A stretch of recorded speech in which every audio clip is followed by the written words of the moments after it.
Next speaker is Katyayni Agarwal. Katyayni is an art historian and an independent advisor for museums. Sorry? Pass me. Okay, sorry. I'll start again. Katyayni Agarwal is an art historian and an independent advisor for museums and cultural spaces.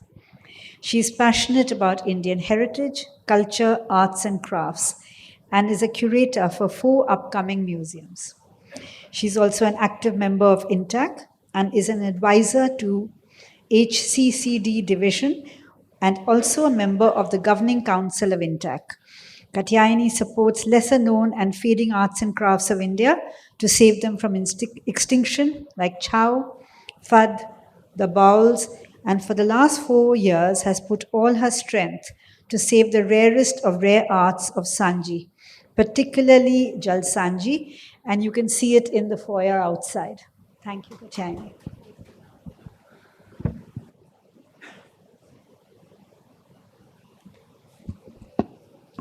Good afternoon, everybody. And, thank you, Ritu, for that introduction. I'd like to thank the chairman, the vice chairperson, the member secretary, and Bindu for inviting me here and letting me speak about what was my passion has now become my obsession, the art of Sanjhi. So, which is the button that I click? This is not Apple, so I'm a little confused. Which is one? Okay. Okay, all right, thank you. So Sanjhi is believed to be over 1,000-year-old art and also finds mention in the Shiv Purana. So that makes it about 1,000-year-old art form. The word Sanjhi comes from the Hindi word Sanj, which means evening, as it is mostly created in the evenings. Sanjhi is practiced primarily in northern India, in the regions of Rajasthan, Haryana, and mostly by unmarried girls, as it is associated with Krishna and the Radha cult. However, the art finds its soul in Braj or Vrindavan and Mathura, the birthplace and the playground of Hindu Lord Krishna. Sanjhi is considered to be a divine art form, and it is a great example of how, with right patronage, a folk art has been given an exalted position in the Vaishnava temples during the 15th and the 16th century, and that's when it became divine and it became to be worshipped, and it is also called the Vaishnava Yantra. Braj region in context to India, the detailed map of Braj, heartland of Sanjhi. Like I said, there are different regions where it is practiced, so there are different forms of Sanjhi. We have flower Sanjhi, gobar or cow dung Sanjhi. In Haryana and Rajasthan, you find Sanjhi being created on walls. There's underwater Sanjhi, so they create Sanjhi in a shallow vessel and then pour water over it. But I think the most extraordinary and complex form of Sanjhi is found in Braj, and particularly in Vrindavan. And that is the powder Sanjhi and Jal Sanjhi, where water is the canvas. You create an art form on a surface of water. I don't think you will find this anywhere in the world. Sanjhi or Braj, also paper cut.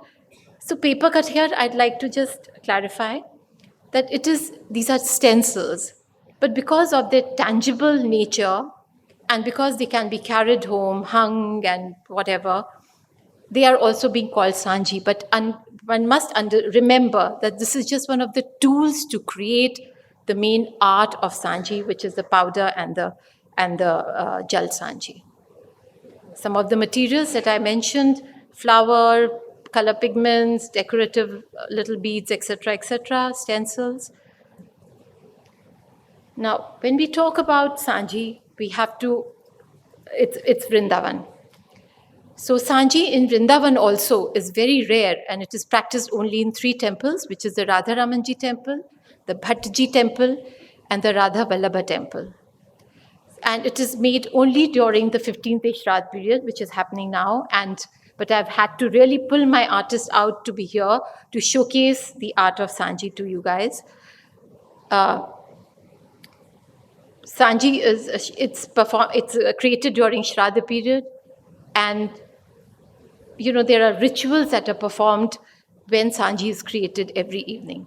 And every evening, a new Sanjhi is created, and it takes over 8 to 10 hours to create one Sanjhi that, if you happen to go outside in the foyer, just outside of the lift, you'll be able to see.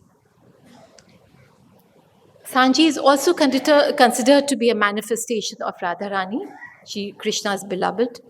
And it is said, so every day, why do they make it every day?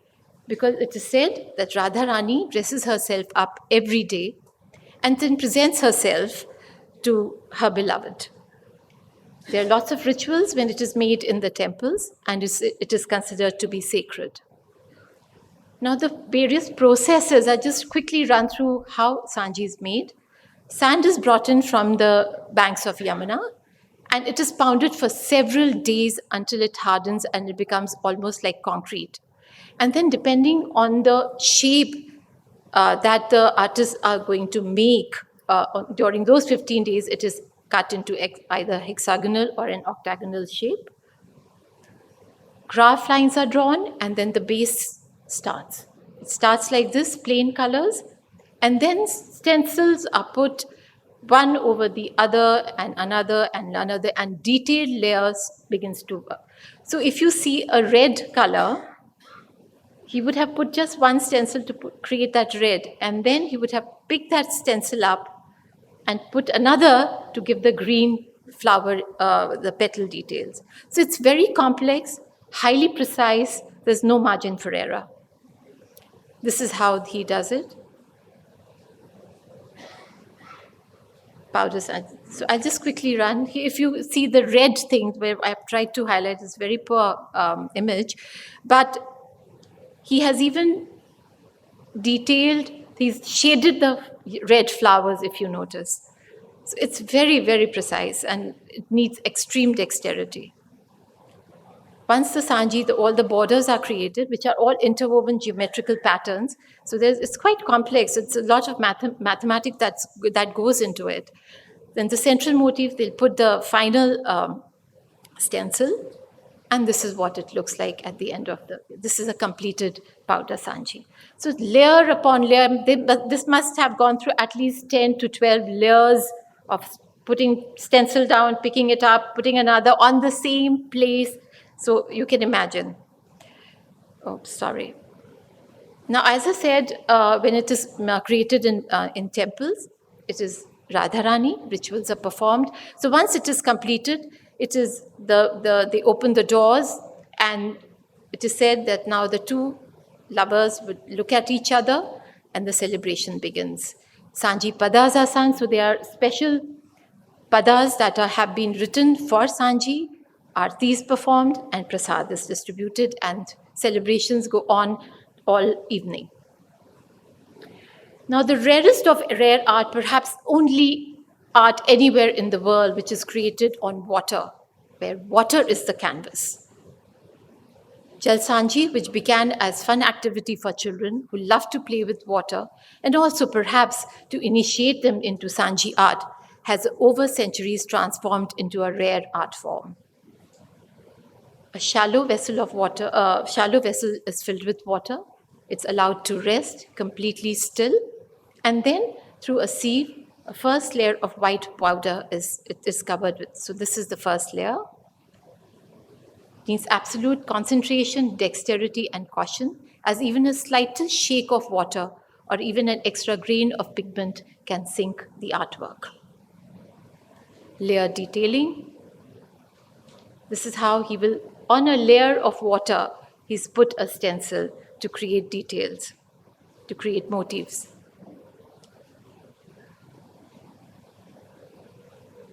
And this is the final. So it is a sacred art, like I said. So there will always be a religious image. This is a completed Jal Sanjhi. However, the need of the hour is to find new patrons, create and nurture a generation next.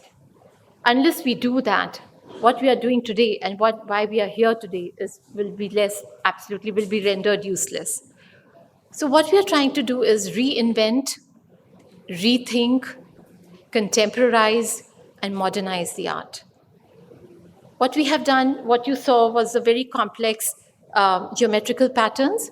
So we took out the religious motifs, and we have just very recently conceptualized nature series and Sanjhi inspired frames. So the central motif will be, this is a take from the Mughal art, where they had done a nature series. So there'll be birds and flora and fauna basically, and we will have very traditional Sanjhi frames around it. Paper cut. One of my artists who also has worked with Ritu, who's been, and he's worked the longest with her, over 30 years. We nudged him to move out of his, comfort zone, and he created the waves, the very famous Japanese art painting called the waves, and he's cut it into paper. So what you are seeing is actually paper cut. Very recently, a friend of mine who was going to launch very high-end helmets, she approached me and she said, "Can you help me get something as a takeaway for all my press people who are going to come?" And this is what we created, Ritu. This is helmet, and with their logo down. And this is exactly, he took it from the photograph that was given to him. So let us celebrate and save the rarest of rare art of Sanjhi. Thank you very much for giving me this opportunity. Thank you, Katyayni. And I want to add one thing, that it is only one thing I've noticed about this whole amazing panel. There is, we were actually talking about it over lunch, that there is a madness, a junoon to make a difference, to do things, to get it right. And there are so many of these amazing ephemeral arts, crafts, building traditions in this country. And so it's so wonderful that someone like Katyayni says, I will pursue this. And that is what we need. Many of us to have this craziness to say, we will work on this. We will not let go.